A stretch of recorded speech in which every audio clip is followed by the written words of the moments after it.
First line நேயர்களுக்கு வணக்கம். நம்ம என்ன பார்க்க போகிறோம்னா, சசிகலா மீது சிபிஐ ஒரு நெருக்கடியை கொண்டு வந்திருக்கிறது. அதாவது என்ன அப்படின்னா, 450 கோடி ரூபாயை கேஷாக கொடுத்து ஒரு சுகர் மில்லை வாங்கியிருக்காங்க. இப்போ இந்த 450 கோடி அப்படின்றது சாதாரண விஷயம் கிடையாது. என்ன 500 நோட்டா 1000 நோட்டா எடுக்கணும்னா ஒரு கோடி அப்படின்றது ஒரு சூட்கேஸ், பெரிய சூட்கேஸில் 1 கோடி தான் எடுக்க முடியும். ஏன்னா அப்போ 450 சூட்கேஸ் இருந்தால் மட்டும்தான் 450 கோடி எடுக்க முடியும். இதெல்லாம் என்றது யார்? இதை வாங்குறவன் எப்படி கணக்கு போடுவான்? மிஷின் போட்டு நாள் கணக்காக எண்ணணும். அதாவது நீங்கள் ஒரு பொருளை வாங்க போகிறீங்க, 450 கோடி ரூபா உங்கள் கையில் கேஷ் இருக்குன்னா, இந்த கேஷ் எப்படி வந்துச்சு ஏது வந்துச்சுன்னு உங்களுக்கு எல்லாருக்குமே தெரியும். சசிகலா அம்மையாருக்கு எப்படி வந்திருக்குன்றது. இது எப்படி என்னாங்க, எங்கே வச்சாங்க? சரி, சுகர் மில்காரன் வித்தவன் காஞ்சிபுரத்தில் தான் இருக்குது. ஏன்னா அது என்ன தேவி, அது வந்து பத்மாதேவி அப்படின்ற சுகர் மில். இந்த பத்மாதேவி இந்த சுகர் மில்லை 2016 பண மதிப்பிழப்பு நடவடிக்கை நடந்து கொண்டிருக்கும்போது 500 ரூபா 1000 ரூபா நோட்டை கொடுத்து அம்மையார் சசிகலா இதை பினாமி பேரில், காசு கொடுத்தது சசிகலா, பினாமி பேரில் வாங்கியிருக்காங்க. ஸோ இது முதல்ல கண்டுபிடிக்கப்படல. இந்த பணம் எப்படி டிரான்ஸ்ஃபர் ஆச்சு, பண மதிப்பு இழப்பு நடவடிக்கை நடந்து கொண்டிருக்கும் போது போலீஸ் செக்கிங் பயங்கரமாக இருந்திருக்கும். ஏன்னா அந்த காலகட்டங்களில் இவர்களோட ஆட்சி தான் இருந்தது. யாருன்னா எடப்பாடியோட ஆட்சி தான் நடந்து கொண்டு இருந்தது. அந்த காலகட்டங்களில் தான் ஜெயலலிதா ஆட்சி தான் நடந்துகிட்டு இருந்துச்சு. ஜெயலலிதா ஆட்சிக்கு அப்புறம் எடப்பாடி ஆட்சி. இந்த காலகட்டங்களில் தான் இந்த பணம் டிரான்ஸ்ஃபர் பண்ணப்பட்டிருக்கு. அப்போ என்னென்னா, அக்ரிமெண்ட் போட்டு வாங்கின அன்றைக்கே இந்த பணத்தை கொடுத்துருப்பாங்களா அப்படின்னு தெரியல, இல்லை கொடுத்த மாதிரி கணக்கு காட்டியிருக்காங்களான்னு தெரியல. அப்போ என்ன ஆகுது அப்படின்னு பார்த்தீங்க அப்படின்னா, இதே அந்த சுகர் ஃபேக்ட்ரி என்ன பண்ணியிருக்காங்க, இன்னொரு சீட்டிங் பண்ணியிருக்காங்க. இந்தியன் ஓவர்சீஸ் பேங்க்கில் போய் ஒரு 120 கோடி ரூபா கடனை வாங்கி 120 கோடி கடன் கொடுத்துருக்காங்க இந்தியன் ஓவர்சீஸ் பேங்க்கில். அதை வேறு இடத்துக்கு டைவெர்ட் பண்ணியிருக்காங்க. சுகர் மில்லில் காமிச்சு காமிச்சு வாங்கிட்டு வேறு இதில் டைவெர்ட் பண்ணியிருக்காங்க. இப்போ இது தொடர்பாக ஏன்னா ஐடி டிபார்ட்மெண்ட் நோட்டீஸ் அனுப்பியிருக்கு. யாருக்கு? சுகர் மில்லுக்கு நோட்டீஸ் அனுப்பி அது குளறுபடி ஆனதுக்கப்புறம் தான் இந்த இதை வந்து சிபிஐக்கு தள்ளி விட்டுருக்கான். யாருன்னா இன்கம் டேக்ஸ் டிபார்ட்மெண்ட்டு. சரி, சிபிஐ என்னடா இது 120 கோடி ரூபா இந்தியன் ஓவர்சீஸ் பேங்க்கில் கடனை வாங்கிட்டு வேறு இடத்துக்கு டைவெர்ட் பண்ணி, அதாவது இப்போ மில்லை காமிச்சு கடனை வாங்கிட்டு இதுக்கு தான் நாங்கள் பண்ண போகிறோம்னு சொல்லி வாங்கிட்டு வேறு இதுக்கு செலவு பண்ணுறது.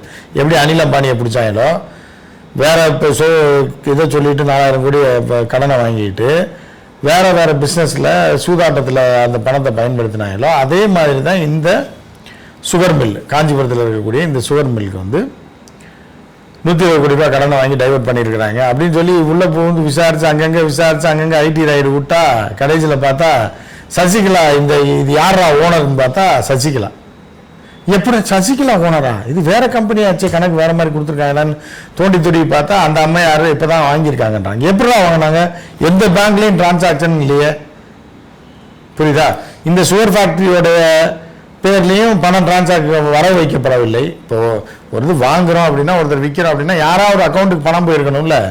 எந்த அக்கௌண்ட்டுமே பணம் போகாமல் எப்படி அவங்களுக்கு மாற்றி விட்டீங்க அப்படிங்கும்போது அதை தொடர்ந்து அதில் இருந்த லூப் ஹோலை வச்சு சசிகலா தொடர்பான விஷயங்களை விசாரித்து அங்கே நடத்தக்கூடிய ரைடில் என்ன ஆகுது பார்த்தீங்கன்னா, சிட்டை சிக்கிடுது.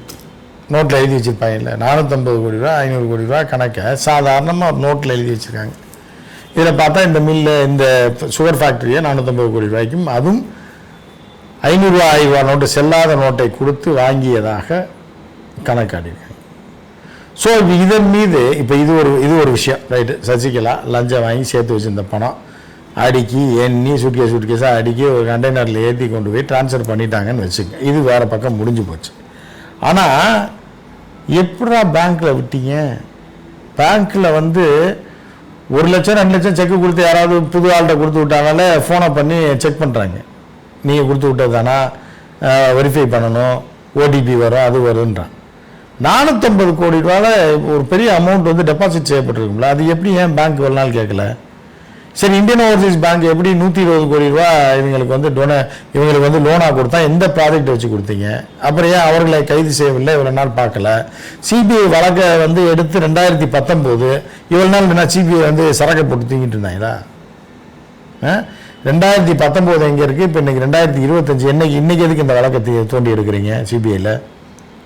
2019 சீட்டிங் நடந்துருக்கு. 2016 அந்த அம்மா வாங்கியிருக்காங்க. அவ்வளோ நாள் இன்கம் டேக்ஸ் டிபார்ட்மெண்ட் தூங்கிக்கிட்டு இருந்ததே பெரிய விஷயம்.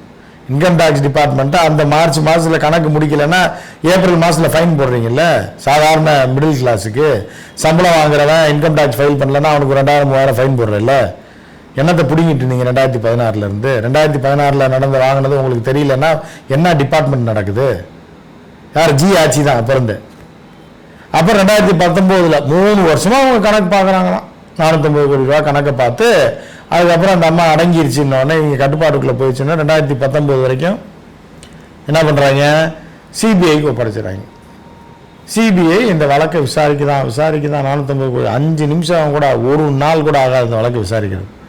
ஏன்னா 450 கோடி ரூபா கொடுத்துவாங்கன்னு இந்த காசு எங்கேருந்து வந்துச்சுன்னு ஒரே ஒரு வார்த்தை கேட்டாலே அந்த அம்மா மாட்டிக்குவாங்க.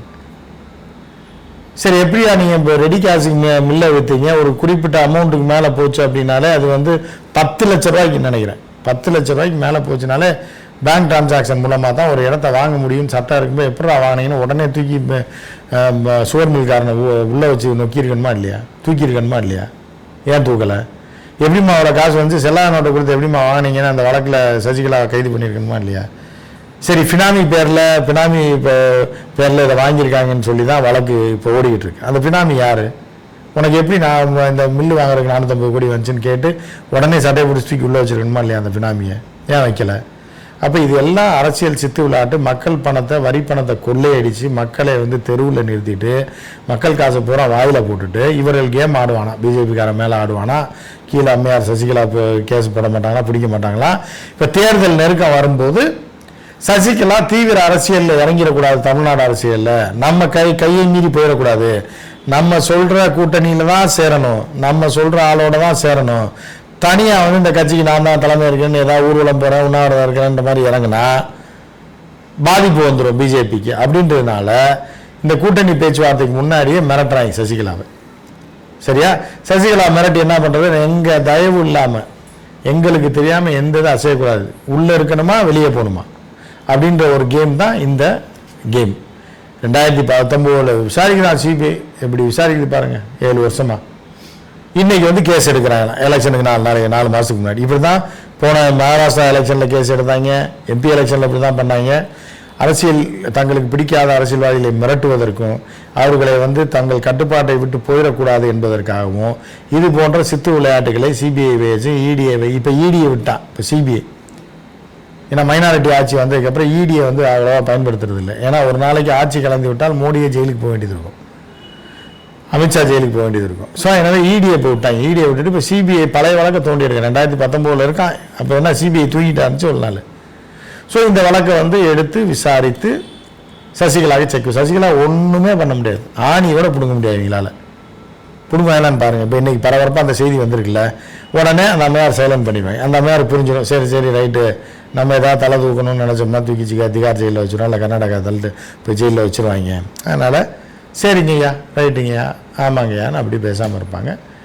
பரபரப்பாக பேசப்படுற சிபிஐ வழக்கு டக்குன்னு இப்போ இந்த கூட்டணியெல்லாம் பேசும்போது அந்த அம்மா பிஜேபி கூட கூட்டணி சேருங்கன்னு யார் ஏடிஎம்கேல இருக்காங்க அவங்கள்ட்ட சொல்லிடுவாங்க. ஸோ தனி ஆவர்த்தனம் பாடிடக்கூடாதுன்றதுக்காக சசிகலாவை மிரட்டுவதற்காகவும் நாங்கள் சொல்கிறபடி தான் கேட்கணும், இல்லைன்னா தூக்கி உள்ளே வச்சுருவோன்றது தான் இப்போ முதல்ல சசிகலாவை கை வச்சுருக்காங்க. தினகரன் ஏற்கனவே ஃப்ளைட்டில் தூக்கிட்டு போய் தெரியும் கடத்திட்டு போய் சுகேஷ் கேஸில் வச்சு இனிமேல் ஜென்மத்துக்கு ஐயா நீங்கள் சொல்லிட்டீங்களா நான் கடைசி வரைக்கும் பாஜக அடிமை தான், நீங்கள் இதுக்கு என்னைய கடத்திட்டு வந்து ஜெயிலெல்லாம் வைக்கணுமா, ஏன் இப்படி பண்ணுறீங்க, நீங்கள் அங்கேயே சென்னையிலே சொல்லியிருந்தீங்கன்னா நான் சேர்ந்துருப்பேன்ல, எதுக்கு நீங்கள் காசை வேஸ்ட் பண்ணி இப்படிலாம் பண்ணுறீங்கன்னு சொல்லி சரண்டர் ஆகிட்டாப்புல. தினகரன் கதை முடிஞ்சு போச்சு. ஓபிஎஸ் ஒரு அடிமைன்னு தெரியும், எப்போ வேணாலும் கூப்பிட்டு பொங்கச்சோறு போடுறேன்னா வந்துடுவாப்புல. ஸோ சசிகலா மட்டும்தான் கொஞ்சம் தில்லா போல்டா அப்படி இப்படின்னு ஆடக்கூடிய ஆள். உடனே சசிகலாவுக்கு ஒரு செக் வைக்கிறாங்க சிபிஐ வழக்கு வச்சு, பழைய வழக்கில். செங்கோட்டையன் எங்கே போயிருக்காரு, இதுக்கு பேர் ஹரித்வார் ரிஷிகேஷ் அப்படின்னு போயிருக்காரு. அவரை வச்சு இப்போ லாபி பண்ணி எல்லாரும் ஒன்றாகணும், நாங்கள் சொல்கிறது தான் கேட்கணுன்றது தான் அந்த வழக்கை போட்டிருக்காங்க. தவிர இந்த 450 கோடி செல்லாத நோட்டு வழக்கெல்லாம் ஒரு மண்ணாங்கட்டி ஆகாது, பார்க்க தான் போகிறோம். ஸோ என்ன நடக்குதுன்னு தொடர்ந்து பார்ப்போம். மற்றும் நிகழ்ச்சியில் சந்திப்போம். நன்றி, வணக்கம்.